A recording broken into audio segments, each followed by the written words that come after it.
अस्सलामुअलैकुम दोस्तों और साथियों, उम्मीद है आप लोग खैरियत से होंगे। बहुत दफ़ा लोग हमें पूछते हैं कि हम शुगर की दवाई इस्तेमाल कर रहे हैं, हम गोलियां खा रहे हैं, हम इंसुलिन इस्तेमाल कर रहे हैं। यानी आजकल तो आपको पता है कि बहुत ज़्यादा जो शुगर की दवाई है वो कॉम्बिनेशन में दी जाती है। जैसे बाज़ औक़ात हम जो मेटफॉर्मिन नामी एक दवाई होती है तो उसको हम दे देते हैं सीटाग्लिप्टिन के साथ दिन में एक दफ़ा, यानी फ़र्ज़ करते हैं कि हम शाम को दे देते हैं। इसी तरह हम उसी मेटफॉर्मिन के साथ बाज़ औक़ात हम डेपाग्लिफ्लोज़ोन जो है ग्लिफ्लोजिन ग्रुप की वो होती है तो उसको शामिल करके हम दे देते हैं, तो वो सुबह को दे देते हैं। या किसी टाइम पे हम इंसुलिन दे रहे होते हैं और किसी टाइम पे हम गोलियां दे रहे होते हैं। और बुनियादी मकसद क्या होता है, हमारा ये मकसद होता है कि शुगर का जो कंट्रोल है उसको बेहतर किया जाए। अब अक्सर लोग हमें ये पूछते हैं कि जब हम ये दवाइयाँ खा रहे हैं तो कैसे पता चलेगा कि शुगर का जो कंट्रोल है वो हमारा ठीक चल रहा है।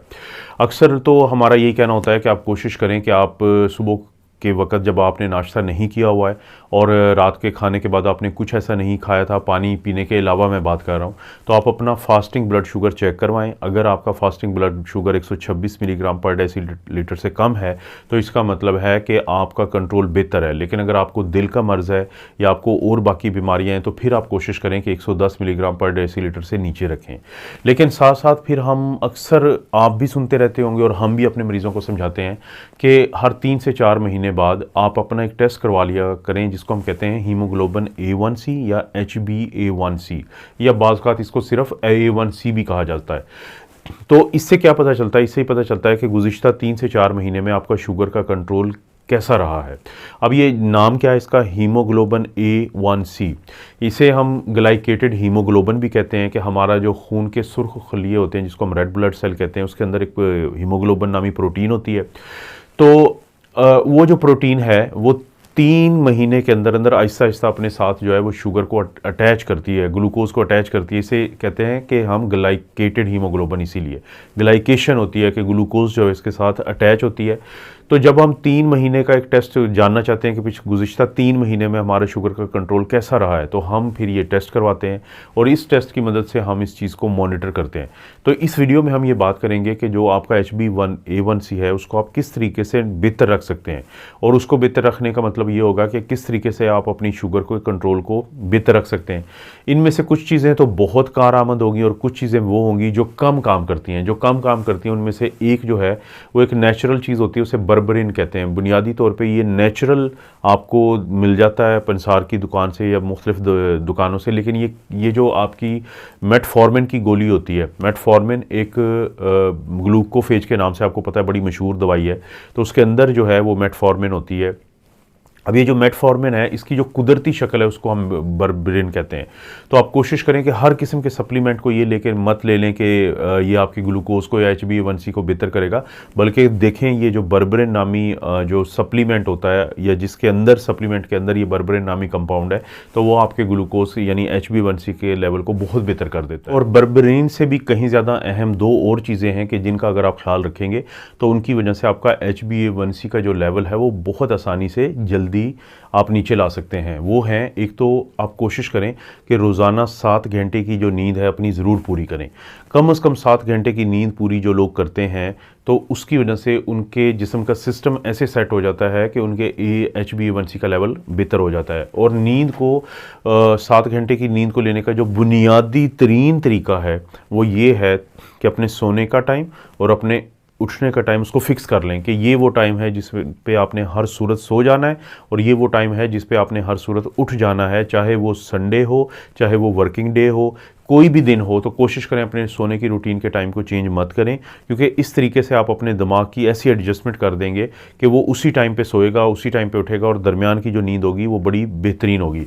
दूसरी चीज़ आप साथ इसके ये करें कि स्ट्रेस से बचें। जो स्ट्रेस होता है, जो परेशानियाँ होती हैं, वो अक्सर आपके जिस्म में उन हार्मोन्स को बढ़ाती हैं जैसे कार्टिसोल है जो आपके ग्लूकोज के लेवल को मुसलसल ऊपर रखता है, क्योंकि इसीलिए कार्टिसोल को अल्लाह ने, कुदरत ने आपके जिस्म में पैदा किया है ताकि आपके ग्लूकोज को ऊपर रखा जाए।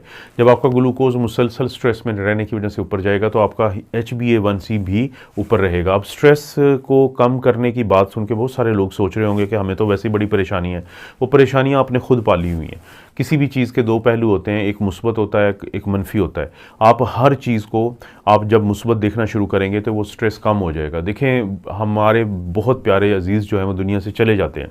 अब अगर एक लिहाज से देखा जाए तो बहुत सारे लोग इस स्ट्रेस से नहीं निकलते हैं, लेकिन एक लम्हे के लिए अगर आप इसका ये देखेंगे कि जब आपका वो प्यारा कोई बहुत ज़्यादा बीमार हो जाए और उसके बाद उस तकलीफ़ से वो ना निकल रहा हो, तो अल्लाह ताला ने एक सिस्टम बनाया हुआ है कि उसको उस तकलीफ़ से निजात का जो वाहिद एक रास्ता होता है वो दुनिया से जाना होता है।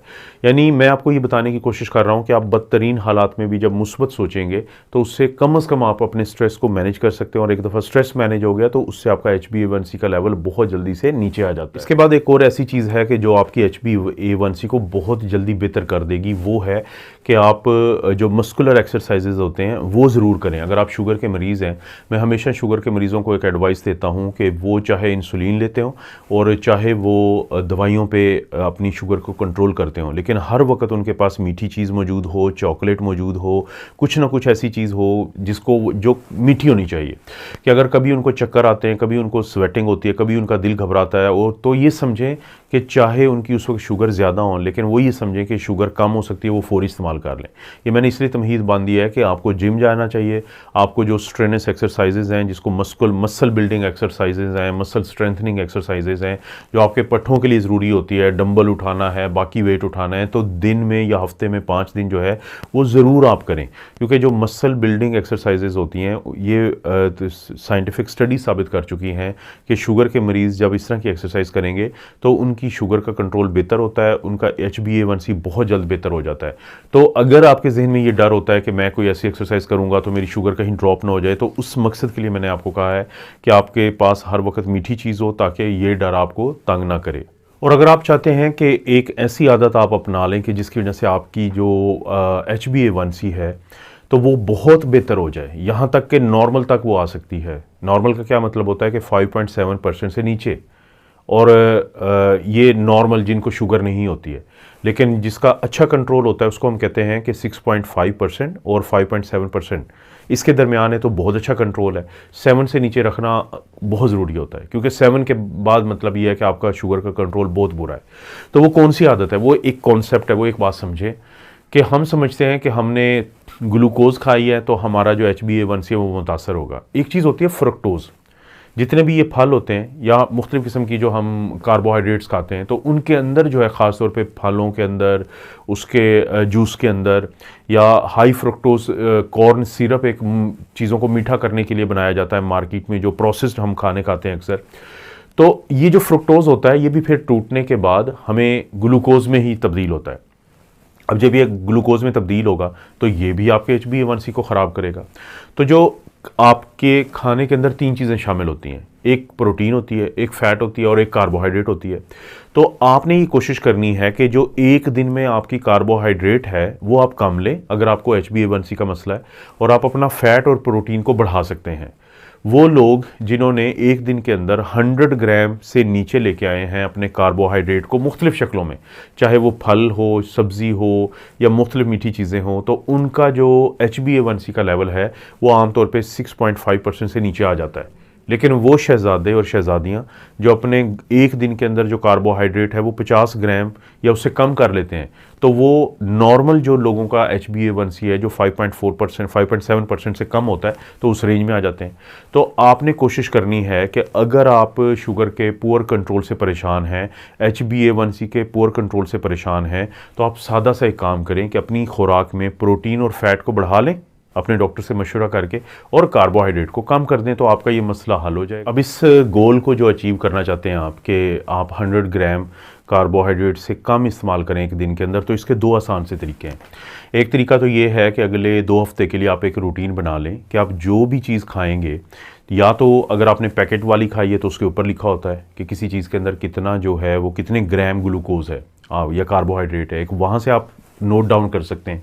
या फिर फ़र्ज़ करें कि आपने रोटी खाई है सुबह या दोपहर को आपने चावल खाए हैं, तो जितने भी आप खाएं, एक खाएं रोटी या 100 ग्राम या 200 ग्राम आप राइस लेते हैं, तो गूगल के ऊपर आप सर्च कर सकते हैं कि how many gram of carbohydrates are in 1 chapati, roti और राइस, जो भी आप लिखना चाहते हैं। तो उसको नोट डाउन करें। तो 2 हफ्ते के अंदर आपको पता चल जाएगा कि जो जो चीज़ें आप खा रहे हैं उनमें से किस में ज़्यादा कार्बोहाइड्रेट है, और दिन के आखिर में आपको 100 क्रॉस कर जाते हैं फ़लाँ चीज़ की वजह से, तो आप उसको साइड पे करते जाएंगे या कम करते जाएंगे। दूसरा तरीका ये होता है कि जो आपकी अभी रूटीन चल रही है खाने की, आप उसको खाते रहें 2 हफ्ते के लिए। थोड़ा सा खर्चा आपका हो जाएगा, लेकिन उससे मसला आपका ये हल हो जाएगा कि आपने ग्लूकोमीटर तो सबके पास होता है या होना चाहिए शुगर के मरीज़ों के पास। स्ट्रिप थोड़ी ले लें, कोई 15-20 ज़्यादा आपकी लग जाएंगी, लेकिन आपका मसला बहुत अच्छे तरीके से हल हो जाएगा कि आप जो अपने खाने खाते हैं तो उसके 2 घंटे के बाद आप शुगर चेक करें और नोट डाउन करें कि आपने सुबह के नाश्ता किया था फ़लाँ चीज़ से, तो उसके 2 घंटे बाद आपकी शुगर का क्या लेवल था, दोपहर के खाने के बाद क्या था और रात के खाने के बाद क्या था। तो आपको आहिस्ता आहिस्ता पता चलता जाएगा कि जो रूटीन में आप खा रहे होते हैं, तो फ़लाँ चीज़ खाने के बाद 2 घंटे के बाद आपका ग्लूकोज़ जो है वो ब्लड में ज़्यादा होता है, तो उसको भी आप कम करते जाएंगे। क्योंकि इन 2 तरीक़ों से जब आप अपना ग्लूकोज़ का लेवल कम कर लेंगे ब्लड के अंदर, तो यकीन माने उसकी वजह से HbA1c जो है वो कम हो जाएगा। और HbA1c अगर किसी का भी 6.5% से कम है तो उसमें उतनी ही कम कॉम्प्लिकेशन आती हैं शुगर की वजह से जो नॉर्मल लोगों में आती हैं। देखें, अगर आपका HbA1c ज़्यादा रहता है तो ज़ाहिर है इसका यही मतलब होता है कि आपका शुगर का कंट्रोल बहुत पुअर होता है। उस सूरत में आपको इन्फेक्शंस होती रहती हैं क्योंकि आपका इम्यून सिस्टम कमज़ोर होता है। उस सूरत में आपको असाबी कमज़ोरी होती है। उस सूरत में आपको गुर्दे की बीमारी ज़्यादा होती है। उस सूरत में आपको जो खून की नालियाँ होती हैं उनकी बीमारियाँ ज़्यादा होती हैं। इस सूरत में आपको फालिज होता है, इस्कीमिक अटैक वो ज़्यादा होते हैं। इस सूरत में आपको दिल के अटैक ज़्यादा होते हैं। तो ये बहुत सारी ऐसी कॉम्प्लिकेशंस होती हैं जिनसे बचा जा सकता है सिर्फ HbA1c का लेवल जो है उसको बेहतर रख के। आपको पता है इस चैनल पे और जो मेरे दूसरे चैनल 2 हैं, डॉक्टर अफजल कार्डियोलॉजी ऑफिशियल और doctor Afzal critical care medicine, तीनों पे वीडियोस आपको मिलती रहती हैं। तो आपसे रिक्वेस्ट है तीनों को विजिट करें, चैनल को सब्सक्राइब करें, वीडियो को लाइक करें। कोई वीडियो तीनों चैनल पे आपको अच्छी लगती है तो दोस्तों रिश्तेदारों से शेयर करने के लिए नीचे ऑप्शन है, उसको ज़रूर इस्तेमाल करें। आप अपना और अपनी फैमिली का ख्याल रखें। अल्लाह ताला आपको और आपकी फैमिली को हर किस्म की बुराई, बीमारी और आजमाइश से महफूज रखें।